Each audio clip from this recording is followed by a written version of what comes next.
They are created for the fifth dimension. The reality of massive engineering tools in Egypt, of course, is something that is not presently known. The existence of huge interior structures with mathematical precision that range in size from some 20 centimeters for the air shafts to the massive chambers known as the King's and Queen's Chamber that require blocks of some 2 to 20 tons apiece, suggest a parent technology that is no longer known to our present Western society. When the documentary Mysteries of the Sphinx was being made, the engineers asked themselves, how could these massive blocks be moved into position? It was obvious from special consultants who were moving upwards of 200 tons that there was no present technology that could take these very large, massive blocks from the quarries and move them up some 480 feet above the surface of the earth unless there was a superior parent technology. In talking with specialists in hypersonic vibrations in New York and Chicago, it was suggested that a type of vibratory source, perhaps a quarter of a mile in length, would have to be necessary as some airborne platform that would require the vibratory mechanisms necessary to move these large blocks into place. Certainly, our use of certain sound techniques inside the chambers show that the Great Pyramid is a type of vibratory laser, and if it can be activated properly, in my interpretation, could allow us to understand how certain sound structures can move massive blocks of stone.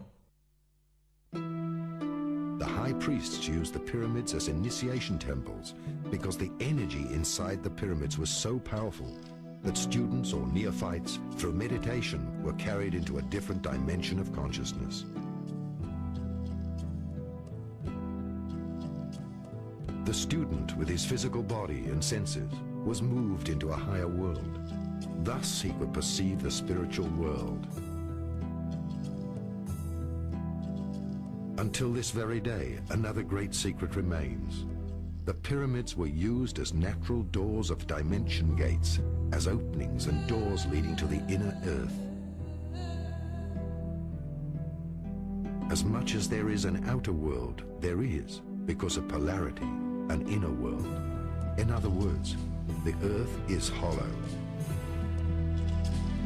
As things are on a small scale, so they are on a large scale. Hermes Trismegistos taught that everything in the universe is set up according to the same organizational plan. One could say that the Earth is like a huge atom, hollow inside, with a nucleus at the center which represents the inner sun. Just as we humans do not see the outer curve of the globe, one is not able to perceive the inner curve when entering Hypereia, the legendary lost crystal cities of Agartha.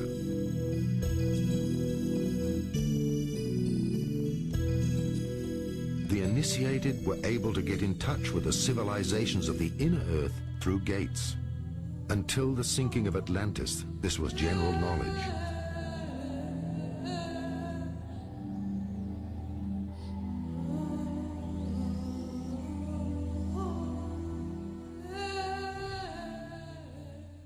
Plato in his book, the Timaeus, speaks about an earlier civilization, a race of godlike beings, at least 9,000 years before the time of the peoples of Athens. He also speaks of how the great historian Solon refers to Egypt as a colony of Atlantis. It is clear from evidences we have recently made in Mesoamerica, specifically in Guatemala, with the ancient canal system that we have uncovered through remote sensing radar, that it was there in Central America where north and south tectonic plates meet, where there are great statues called the Atlans, that there was indeed some type of civilization that could be called Atlantean. Clearly the evidence is in Egypt of great structures beneath the sands of Giza, as well as the evidences of great structures beneath Gobi in the Far East, suggest that Atlantean models of higher intelligence were over the Earth at a much earlier historic period, suggesting that Atlantis was a type of civilization rather than a specific place of people, technology, worship, and belief. Where is the entrance to the inner Earth?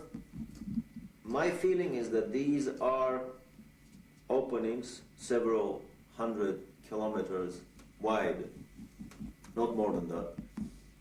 One on the North Pole, one on the South Pole. They may exist in a different dimension.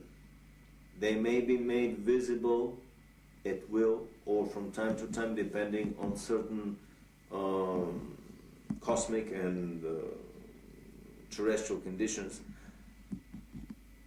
These are more of speculations. However, I know for sure that, for example, polar flights are forbidden to fly straight over the pole. They always deviate away.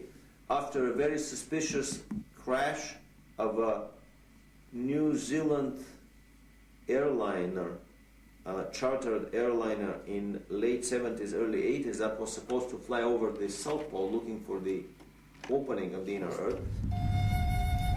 After Atlantis, only a few native Indians on the Amazon River and the Hopi Indians knew of the entrances to huge underground cities.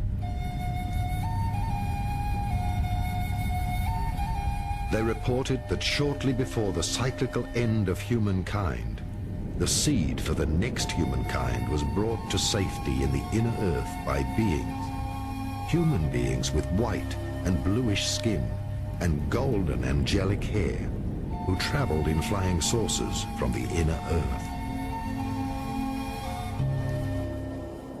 Last century, various scientists searched for the pole openings. Accordingly, the South Pole is supposed to be the head chakra of the Earth and have an enormous pole opening. The North Pole would be the root chakra.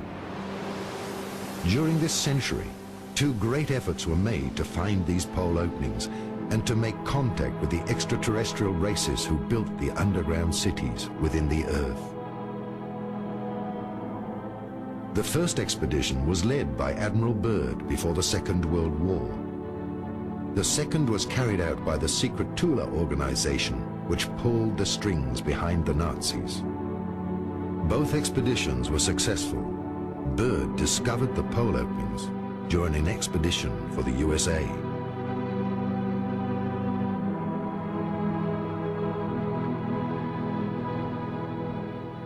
What do we know about Operation High Jump, about Admiral Byrd's expedition in the autumn of 46, the early spring of 47, to the South Pole? This is an expedition that has been almost forgotten, and it's very hard to come up with any information about it. The few articles that were published at that time in, let's say, National Geographic magazine would not give any clue to the real intention of that expedition. However, recently we discovered a unique documentary film in color, 1 hour long, made by the US Navy. It was a massive naval operation that involved an aircraft carrier, several battleships, an armed submarine, and probably another 20 supply and battleships. It involved 4,000 troops, US troops, and the rumor is that there were also British and Russian contingents within these 4,000 troops. It was a massive naval operation. It was not, as it has been presented to the public, that it was a peaceful expedition to explore the natural resources of the South Pole. They descended to Little America, which is the place of the previous Admiral Byrd landings on the South Pole. And then they started a massive overflight over the whole area of the South Pole, trying to locate the German base that was established there almost 10 years earlier. The Germans started somewhere in 1936-37, seriously exploring the South Pole, and by the time the war ended, the rumor is that they have established a massive underground colony with at least 100,000 scientists, researchers, elite SS troops, children from Hitlerjugend, young boys and girls that were to become the seed of this new and colony that was to be built under the principles of the super race selection.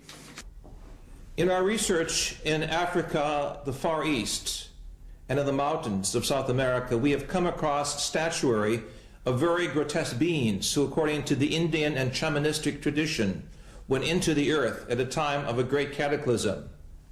If we take Atlantis as a model for survival, it is clear in the folklore and literature of the major continents of our planet that some of the races went into the earth. And I brought with me from Africa pictures of these grotesque serpent-like beings. Many of them correspond to the extraterrestrial reports and photographs of some of these so-called snake people or serpent people. It is very clear also that there was the survival of the ancestry of the Adamic race referred to in our scriptures, as well as in the teachings of the Hungarian and German people that came out of the Gobi area.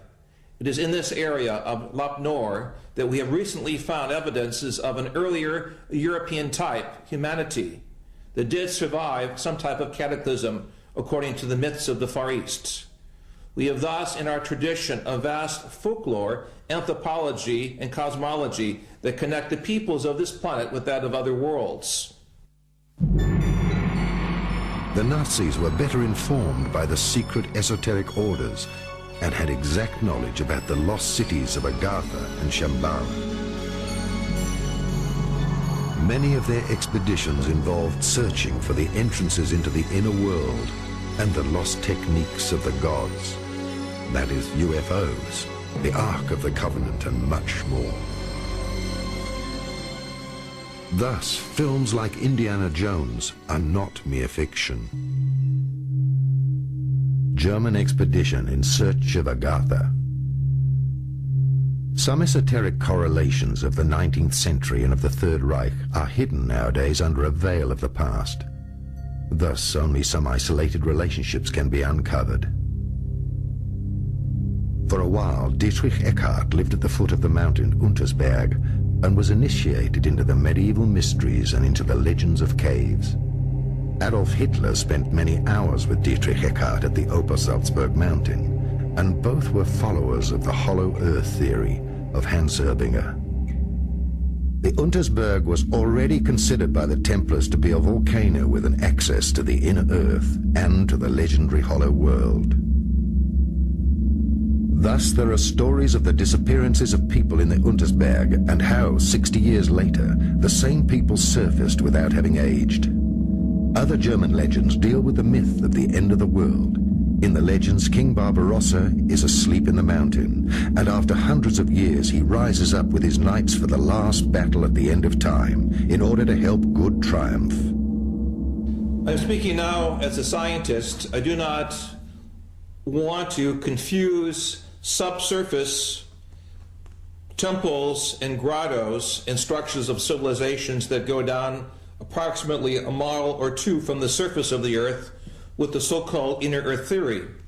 In my work in Ecuador, Peru, and Bolivia, it is clear that there are vast tunnel systems that go hundreds of kilometers under the mountains, allowing the Indian peoples to connect between national borders. We know also between Mexico and New Mexico in North America that the Indians have a subterranean system of corridors that allow the tribal federations from North America to meet, even privately, without notifying the American or Mexican authorities. Clearly, these structures are there as a result of some type of volcanic activity or catastrophic event some 28 million years ago, as we have measured in areas of North Mexico, where the surface of the earth changed, allowing volcanic openings and porous materials to construct, as it were, underground cavities. Into these cavities, Members of the human society found shelter from the noxious poisons and gases and orders of destruction that took place rather suddenly. If we look at our planetary system, there is an obvious grid of underground cavities, from the areas of the Gobi areas of Central Asia to the areas of Malta in the Mediterranean to areas even of the mountains of Untersberg in Central Europe, Mont Blanc, Jungfrau, to areas we have specifically worked with seismology in central North Mexico, and also areas of the Andes. Peru, Ecuador, and Bolivia in particular have underground structures that run for hundreds of kilometers. In Southeast Asia, we know that these structures also exist in the areas of Sumatra, Borneo, and Indonesia. Clearly, throughout the world, there are major areas which seem to be contact points with parallel evolution.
Up to the present day?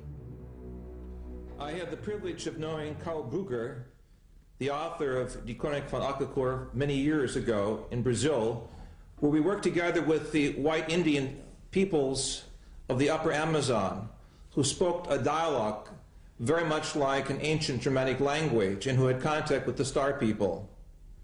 Tragically, Karl Brugger was killed by someone in the Brazilian establishment who felt he had too much information on the Indian civilizations and perhaps knew too much about the genocide against the Indian peoples taking place. I dedicated my book, The Sphinx on Mars, to Karl Brugger, and in this book I show for the first time the historic pictures that NASA has of the pyramid structures on Mars, as well as pictures of the pyramids in Brazil and South American places, suggesting that there is a historic connection between the planetary grid of energy places marked by pyramids and temples and those of other planetary bodies. Karl Brugger was one of the great historians, journalists, and humanists of the 20th century.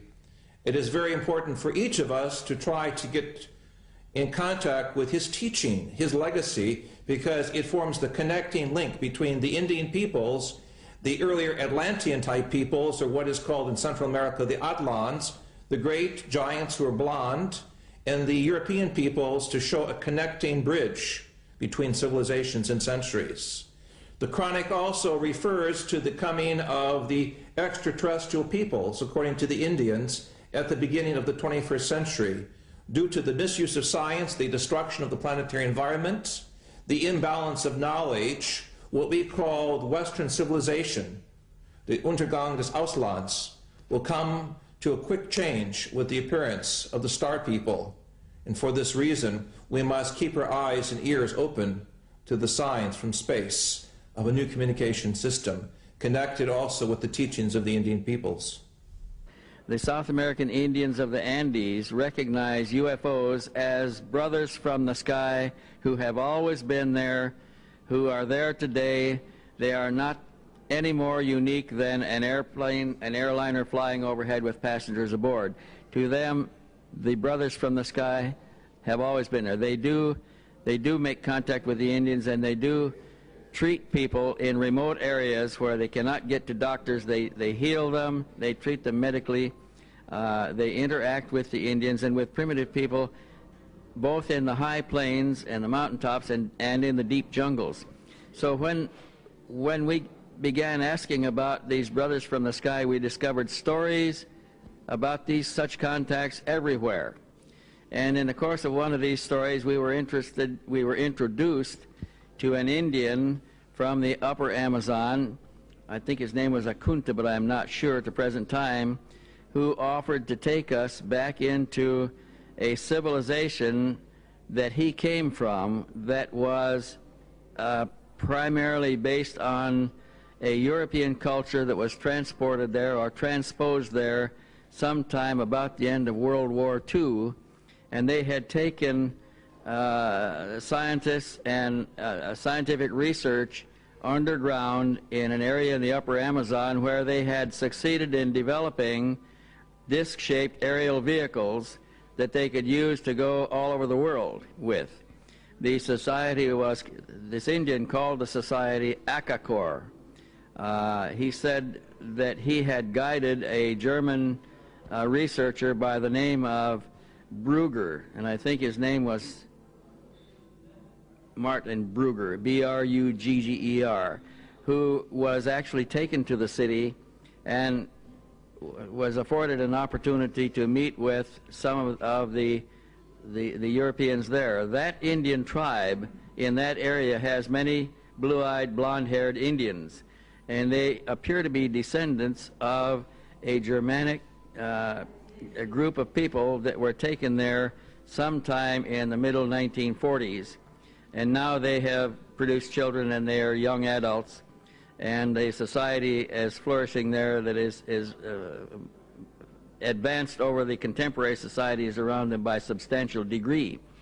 We can take you back there. There is a man who lives in that area. His name is A.J. Gaviard, who will be willing to introduce us to either the Indian that guided Martin Brugger or other Indians from the same tribe who may be willing to take us back far enough to meet some of the members of that society.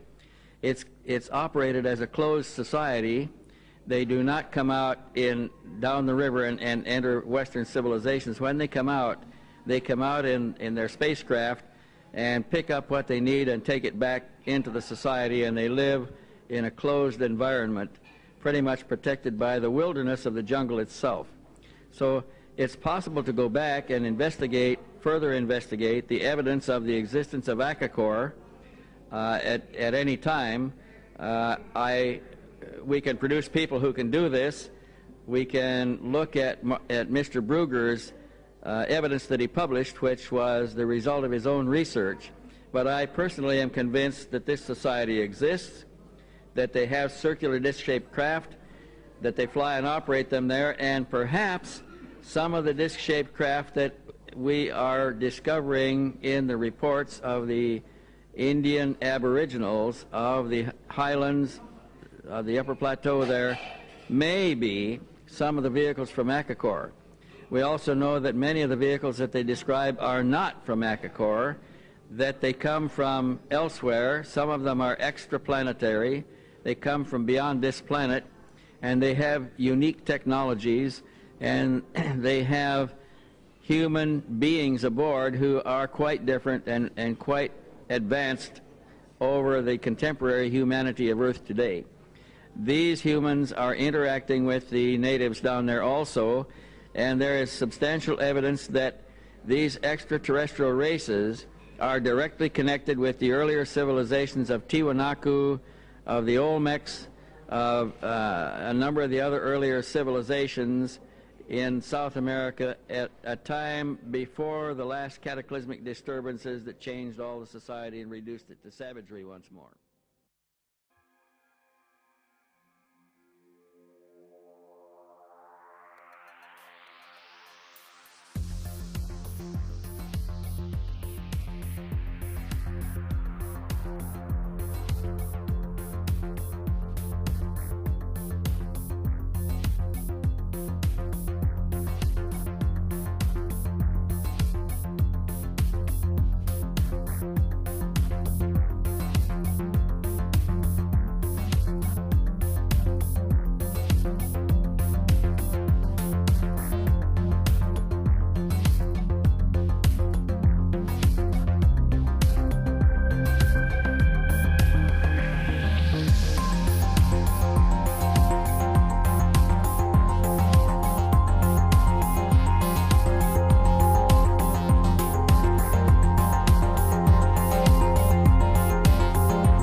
let's pick up the scenario. We were originally talking about the spiriting out of the two spacecraft out of Berlin before the Allies arrived.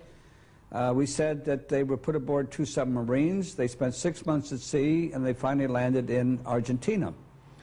Now, from that point, they were taken into Antarctica, into a section of Antarctica called Queen's Maud's Land. And there they disappeared, and they were not heard of for some time. Now, intelligence sources, and of course I was in the intelligence business at that time with the agency, reports indicated that they were in there and they were operative once again. Now, there was a major concern by world powers to go in and capture the technology and the two spacecraft which they knew were in Antarctica. And the intelligence reports indicated that one known as Admiral Byrd was to be recommissioned, and he was to be sent in there to retrieve the two saucers and also the technology and personnel associated with it. Later reports indicated that Admiral Byrd was given 8 months and unlimited funding to go in and pull this thing successfully off. But we also know that within 8 weeks he was totally defeated. Now, the supposition at that point was that there was an advanced civilization and technology, most probably alien. There were with the Third Reich and the SS who was in Antarctica, and that those great and developed technologies were used to defeat Admiral Byrd. And of course, as it turns out, even to date, they're still there. We never did successfully get them. The stories that I have uncovered about the inner earth is that very early on in the history of the Third Reich, the Nazi elite, and especially Hitler, were trying to establish contact with a civilization living in the inner earth, which was considered an Aryan civilization of a lot more advanced nature than their brothers, lost brothers living on the surface of the planet. The Thule Society carries the name of the former capital of that civilization, someplace around present-day Greenland, before the previous polar shifts and before Greenland became under ice. Two expeditions were made in the late 30s, early 40s, one attempting to enter the North Polar water opening with a submarine, which proved unsuccessful. A second attempt was made to enter the land opening on the South Pole with an anti-gravity cigar-shaped device, basically a small prototype probably of the giant Andromeda space station that was developed later on by the SS, and it proved successful. The most interesting story is the one that I heard by an American living in Florida who claims to have spent 2 months in the city of New Berlin. This is a city that was developed into the inner earth, and a part of the Germans from the South Polar colony were admitted by the inner earthlings and were allowed to build that city there. Very strict admission procedures, no previous SS members, no previous concentration camp guards and so on were admitted. The rumor is that the present-day city of New Berlin is about 2 million people of population, that they have built there most of the buildings that Hitler's personal architect, Spee, was planning to build. They're traveling on Icelandic passports. They are basically the new master race that is probably planned by the Illuminati to repopulate the planet. And there is even a rumor that there is a New Berlin embassy in Washington on an unmarked floor of a high-rise building. You probably punch a code on the elevator buttons, and when the elevator stops on that floor and the doors open, you see the sign of New Berlin in the lobby. The kids of the New Berliners study in major institutions around the globe, Harvard, Oxford, Cambridge, Yale, and basically it is not a Nazi colony that is established in the hollow earth as an enemy of the present-day American and English Illuminati secret government. On the contrary, it is just basically the other side of the same coin. Some would even coin the new word, the Illuminati presence on the planet, that basically the World War II Nazis and the present-day Illuminatis in America are nothing more than the two sides of the same Illuminati coin. So basically, this is a colony, a presence in the hollow earth that has been established with a shoulder-to-shoulder cooperation of the Russians and Americans, organized, orchestrated, and